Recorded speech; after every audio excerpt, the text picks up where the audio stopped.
Yeah, there's some clouds this morning, but you know, the water, pretty calm, looks pretty inviting. But when the weather gets stormy, it can be a whole different situation at sea. It can be disastrous. And that was the case for an Italian freighter called the Etrusco 50 years ago. It was driven ashore next to Scituate Light, and it remains today the last major shipwreck along the coast of New England.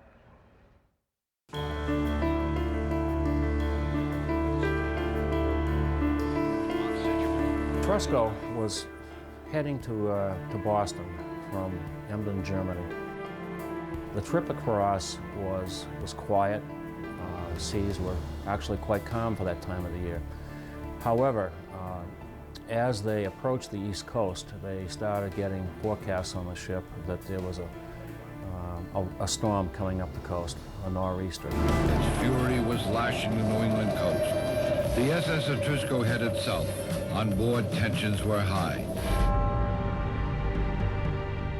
David Ball, president of the Scituate Historical Society, recalls how a quick-hitting nor'easter in March of 1956 drove the massive Etrusco ashore here in Scituate. As she approached the Cape, conditions started to go downhill very rapidly. By 6 and 7 o'clock that night, visibility was down to 0. The ship was pitching wildly. The winds had increased to 70 and 80 miles an hour. Temperatures were in the low 20s, so there was icing on the ship. It was a very bad situation, and it was getting worse by the minute. But somehow that night, through the blinding wind and snow, one of the all-Italian crew members on board was able to see a flashing red light. So they radioed Coast Guard and told them they were seeing a flashing red light.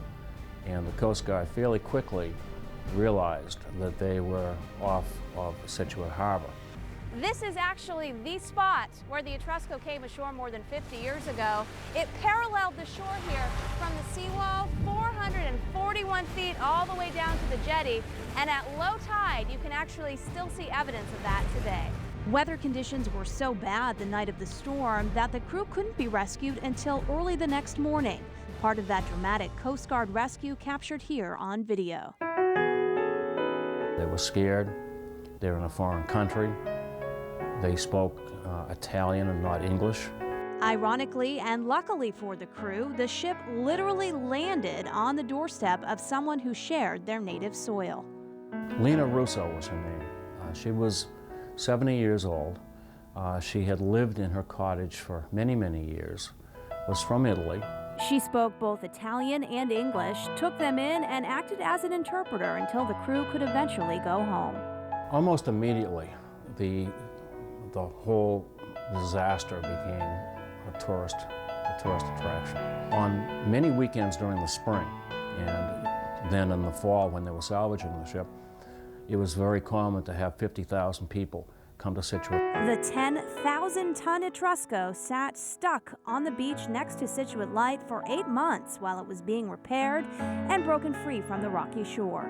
It headed back out to sea on Thanksgiving Day and was eventually renamed the Scituate, after the town that will forever remain a part of its history. For the South Shore, and in particular Scituate, of course, it was the most dramatic shipwreck ever.